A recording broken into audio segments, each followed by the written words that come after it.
This video is about ground fault circuit interrupter protection, specifically NEC 210.8, and how to pass the ground fault portion of your electrical inspection. You want to remember to always check with your local AHJ, authority having jurisdiction, and your local and state adopted codes.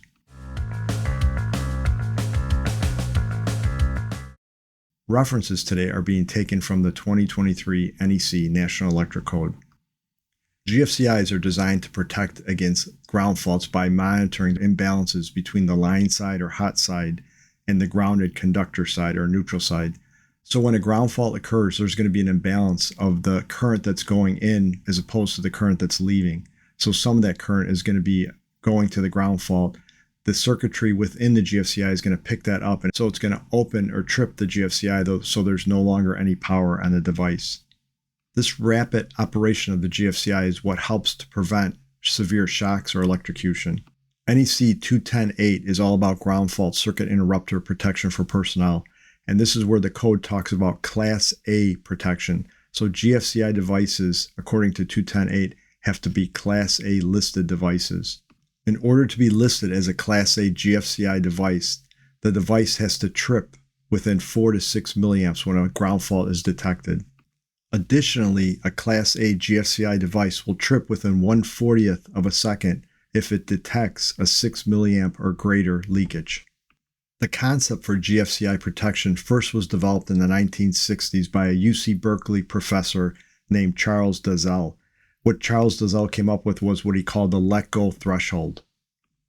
Severe shocks or electrocutions can occur because when the current goes through the body, there's an involuntary muscle reaction that causes you to hold on to whatever is causing that shock. Dalziel wanted to determine what was the minimum threshold so someone could actually let go of that wire or let go of that shock hazard so that that would prevent these electrocutions or prevent severe shocks.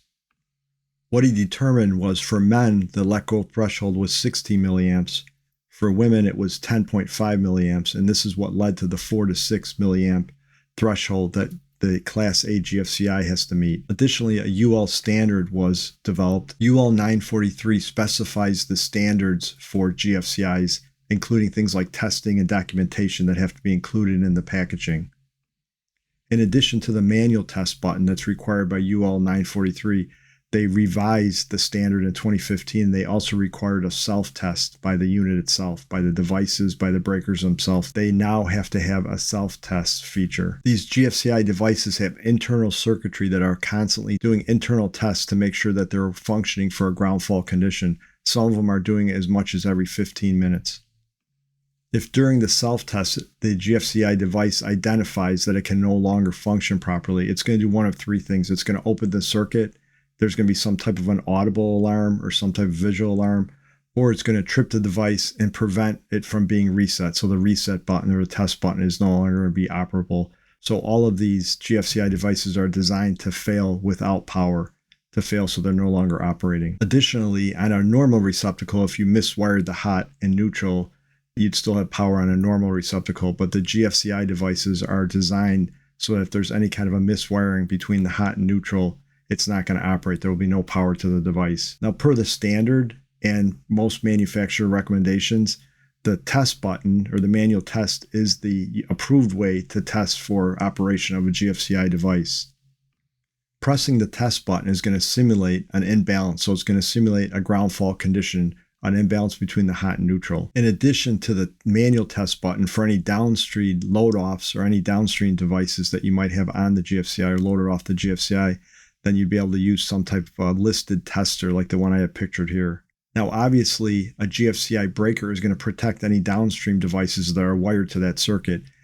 And also a GFCI receptacle, if it's wired that way, has a load side. So it has a line side and it has a load side that will also act to protect downstream devices, any of the devices that are wired to that load side. Now, in regard to how many load-off devices you can have on a GFCI receptacle downstream, the NEC doesn't specify, and typically manufacturers don't specify. But generally speaking, I would say 3 to maybe 4 would be max, because the problem that occurs on downstream devices, you can get a cumulative effect on bits of leakage that can cause nuisance tripping. So again, there isn't a specified amount per NEC, and you should always check with the manufacturer's requirements. But as far as to prevent nuisance tripping, it seems is that the industry standard is maybe 3-4 would be the max that you want to do as far as downstream receptacles on a GFCI receptacle. Okay, as I stated in the beginning, 210.8 of the NEC is the ground fault circuit interrupter protection for personnel code. It tells us that a listed Class A GFCI device shall provide protection in accordance with 210.8A through F, and the GFCI shall be installed in a readily accessible location. And as I've stated in previous videos, Article 100 is a great article to go to in the NEC if you want to determine what their definition is of something.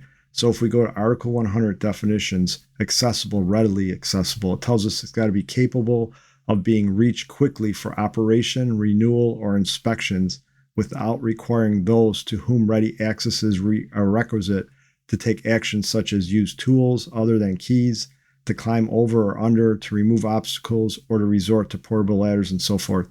So in this picture, I have a panel that is readily accessible. It might not be convenient, but it meets the code. So if you have a GFCI protection, let's say in a laundry room, and it's in the panel, that meets the code requirement. Again, it might not be practical for the homeowner or for the resident to have to go down and reset it, but that's one of the things they consider readily accessible. And obviously, if you can get at a GFCI receptacle, that would be readily accessible. You don't need any tools to get at it. You can just get right to it, press the test button and press the reset button without any kind of a tool or ladder. That is a readily accessible area. Now, receptacles that aren't readily accessible would include something behind, let's say, a refrigerator or something behind a freezer.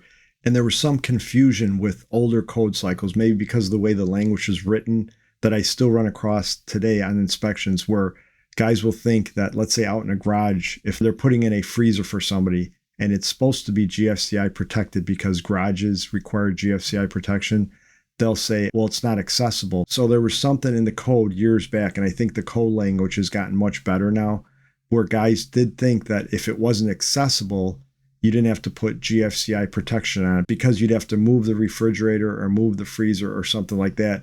So although it was supposed to be GFCI protected, the thought was if it wasn't accessible, you didn't have to do it.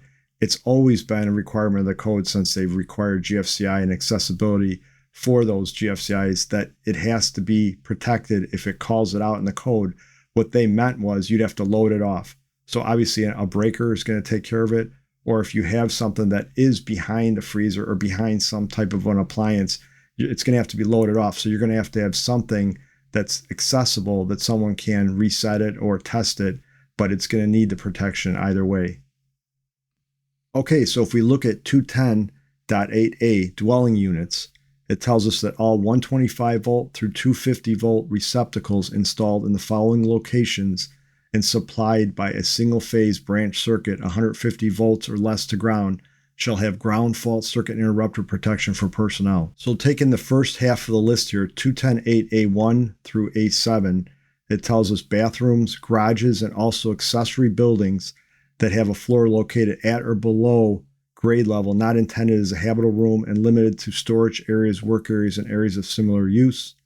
Number 3 tells us outdoors, 4 crawl spaces at or below grade level. 5 would be basements, 6 kitchens.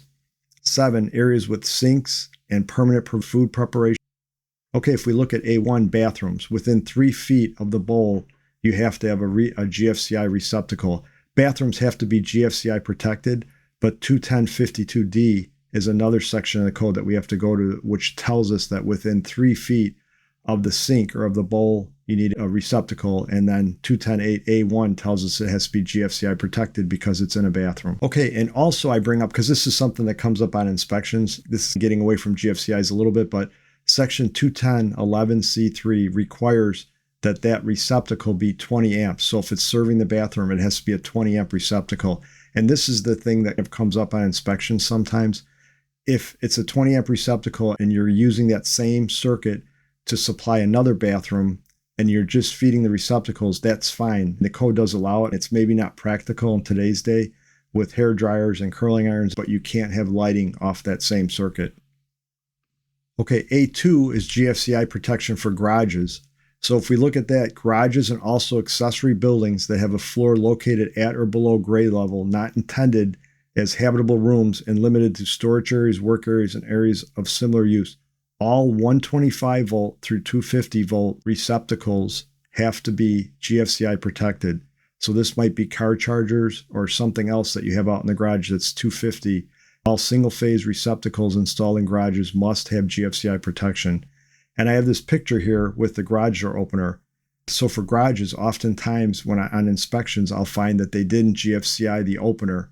So the requirement is garages. The entire garage has to be GFCI protected, including the opener. But again, it has to be accessible. So somebody can't be getting on a ladder. So typically what guys will do is they'll do some type of a load off. They'll load it off of a GFCI receptacle or load it off a faceless GFCI, like I have pictured here. Okay, number 3 is outdoors. All outdoor outlets. And again, in this picture here, and I've brought this up before for different things with outlet and receptacle.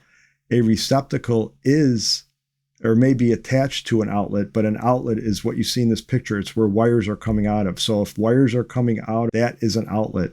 So what the code states is that all outdoor outlets must be GFCI protected, 125 volt through 250 volt, 15 amp to 50 amp. And that was expanded in the 2020 NEC. So they clarified that hardwired outdoor equipment like HVAC, your air conditioning unit, or other units that are HVAC equipment, they have to have GFCI protection. Now, the 2020 change here for this HVAC equipment really caused a little bit of an uproar in the industry because the HVAC manufacturers hadn't caught up with the GFCI equipment or devices, and there was a lot of tripping going on, a lot of problems with this. So the NEC came up with a TIA, a tentative interim amendment, and they stated that it doesn't have to go into effect until 2026. So it hasn't adopted those. You're pretty much stuck with the code that you have. But as far as 2023 goes, they do state that it isn't in effect until 2026. This is something that they're trying to catch up with so that the GFCIs work with this equipment. So you're going to have to check with your local HJ to see if they're enforcing. 2020 expanded from unfinished to finished basements. So now finished basements have to be GFCI protected. And for the longest time, it was just unfinished. And then 2023 just kept that. That remains the same with 2023. Okay, so A6, kitchens in 2020, they expanded it to 250 volt circuits serving the countertop surfaces. In 2023, they expanded that again, and now it requires GFCI protection for just the kitchen. So it's no longer just countertop surfaces. So if it is a kitchen, then you have to provide GFCI protection for the entire kitchen. So A7 was areas with sinks and permanent provisions for food preparation, beverage preparation, or cooking. So these are areas that in the past, if the receptacle didn't fall into the 6-foot rule and there was a receptacle there, now you're going to need to provide GFCI protection for it. If there's preparation being done there, it has to be GFCI protected. Okay, so taking the remainder of 210.8A, number 8 is sinks, where receptacles are installed within 6 feet from the top inside edge of the bowl of the sink. Boathouses would be number 9. 10, bathtubs or shower stalls where the receptacles are installed within 6 feet of the outside edge of the bathtub or shower stall. 11, laundry areas. And 12, indoor, damp, and wet locations. Okay, A8 talks about sinks where receptacles are installed within 6 feet from the top inside edge of the bowl of the sink. And that's something I think that's more familiar to us now. Something within 6 feet of the sink requires GFCI protection. Now, what did change in 210.8, when they give you the informational note, for the purposes of this section, they say that the distance from receptacles shall be measured as the shortest path the power supply cord connected to the receptacle would follow without piercing a floor, wall, ceiling, or fixed barrier. So this is an example, this picture I have up here, where this is kind of come to play now. Within 6 feet of the bowl, if, as this example is outside of a bathroom, you have a receptacle that's within 6 feet of the sink, meeting the requirements, that would have to be GFCI protected now. So it was kind of confusing how you're measuring the cord. And now they're basically saying if you're not piercing a wall and you're not going over or around barriers, then this is going to be looked at as the 6-foot rule. So if it's less than 6 foot, as in this example, that receptacle would have to be GFCI protected now. Okay, A9, boathouses. And boathouse, that term is referenced in Article 555 of the NEC, and that would be for marine environments, docks, and things like that. And that could almost be like a whole nother video regarding GFCI protection for those type environments. But as far as a boathouse, it's generally understood, like the picture here, to be some type of storage or some type of a place where they're working on boats. So GFCI protection is required for those environments. Okay, a newer requirement for bathtubs or shower stalls, where the receptacles are installed within 6 feet of the outside edge of the bathtub or shower stall. So again, these require GFCI protection. As an example, in this picture I have here, if there was a receptacle on that wall outside the shower, you need GFCI protection for that. So number 11, laundry areas. The 2020 NEC expanded that requirement to require 125 volt and 250 volt receptacles in those areas to have GFCI protection. The 2023 maintained that, so there was no change there. So that's still a requirement. Laundry areas require GFCI protection, 125 volt to 250 volt.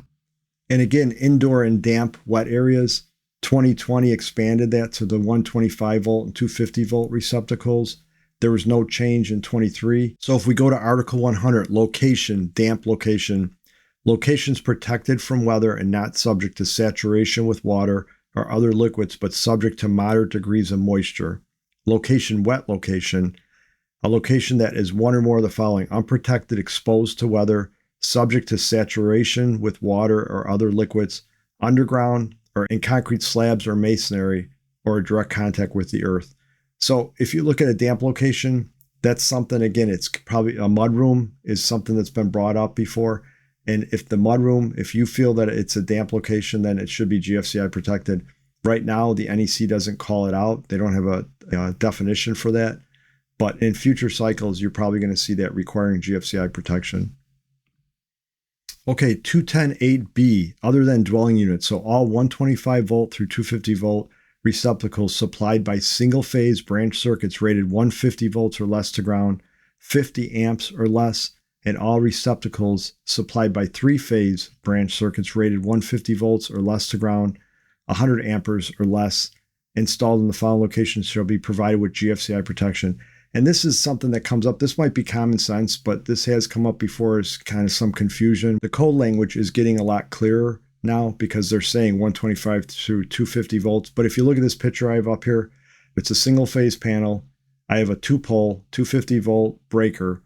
And where it states in this code section, in other sections it states it too, but it states that a single phase branch circuit rated 150 volts or less to ground, if you touch one of the phases to ground and you get less than 150, they're telling you it has to be GFCI protected. Okay, if we look at the first part of the list, 210.8b1 bathrooms, it's like we just went through again, the same requirement for the bathrooms that we called out earlier.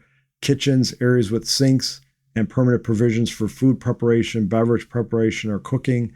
Buffet serving areas. So if it's a buffet area where you're walking up there and getting your food, those are going to have to be GFCI protected. Rooftops, GFCI protection is required. And again, it has to be readily accessible.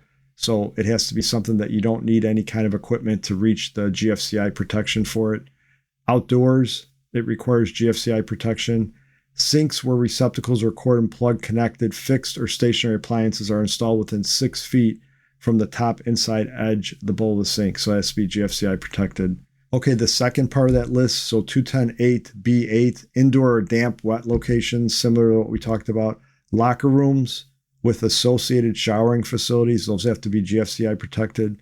Garages, accessory buildings, service bays, and similar areas other than vehicle exhibition halls and showrooms. So the vehicle showroom, they're stating that it doesn't have to be, but any service bays and other similar areas to service bays have to be GFCI protected. Crawl spaces have to be GFCI protected. Unfinished basements, aquariums, bait wells, or similar aquatic vessels or containers, those all have to be GFCI protected. Laundry areas, bathrooms and shower stalls where receptacles are installed within 6 feet of the outside edge of the bathtub or shower stall. So it's very similar. Okay, 210.8c, crawl space lighting outlets, and this is the outlets again. So the receptacle is going to obviously have to be GFCI protected, but also the outlet has to be GFCI protected. And that's been in since the 2017 code, and it's something that the lighting sometimes gets missed. So lighting and receptacles would require GFCI protection. Okay, 210.8d is all about specific appliances. So GFCI protection shall be provided for branch circuits or outlets supplying the following appliances rated 150 volts or less to ground and 60 amps or less, single or three-phase. So this air conditioner you see here in the picture, that would require GFCI protection. Okay, so 210D1, automotive vacuum machines. So the vacuum machines you see at car washes, those would require GFCI protection. Water coolers, high pressure spray machines. So any type of a high pressure machine, again, at like a car wash station, it would require GFCI protection. Tire inflation machines, vending machines, GFCI protection required. Sump pumps. So as you see in this picture here, the sump pump requires GFCI protection. And that's been a requirement for quite some time because basements always required GFCI protection. And most of the sump pump manufacturers, if you look at their instructions, they recommend or requires GFCI protection. So that has been around for a while. That was, again, one of those gray areas that guys thought if it was a simplex, you didn't have to provide GFCI protection. It has been around for a while because unfinished basements, and that's usually in an unfinished area. Okay, 210.8D7 dishwashers require GFCI protection. That's been in since 2020. Electric ranges, wall-mounted ovens, counter-mounted cooking units, clothes dryers require GFCI protection, microwave ovens. And again, remember, it has to be accessible. So in this picture here, I'm showing you a picture of a washer dryer, and the laundry requires GFCI protection. It has to be something that you can reach. It can't be behind the appliance. Otherwise, it needs the breaker or some type of a load off, so it's readily accessible to the person that has to reset it or has to test it. And 210.63 tells us that equipment requiring servicing, you have to provide a 125 volt single phase 15 or 20 amp rated receptacle, and it should be installed in an accessible location within 25 feet of the piece of equipment. And it has to meet the requirements of 210.63A and B. So 210.63A and B tells us, A tells us that HVAC equipment requires servicing as we require that receptacle, and it's going to have to be GFCI protected. And other electrical equipment, so in other than 1 and 2 family dwellings, indoor service equipment, indoor equipment requiring dedicated equipment spaces would require GFCI protection, require a receptacle. So for dwellings, all outdoor outlets other than those covered in 210.8A, exception number 1, supplied by single-phase branch circuits rated 150 volts or less to ground, 50 amps or less, shall be provided with GFCI protection.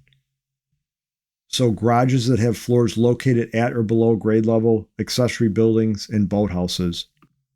And the 2 exceptions would include GFCI protection is not required for lighting outlets other than those covered in 210.8C, and GFCI protection shall not be required for listed HVAC equipment, but that is going to expire on September 1st, 2026, and we talked about that before. Okay, so I hope this video will help you pass the ground fault protection portion of your next electrical inspection. Let me know in the comments if there's other videos you'd like to see, and if you liked the video, give me a thumbs up and remember to subscribe, and thanks for watching.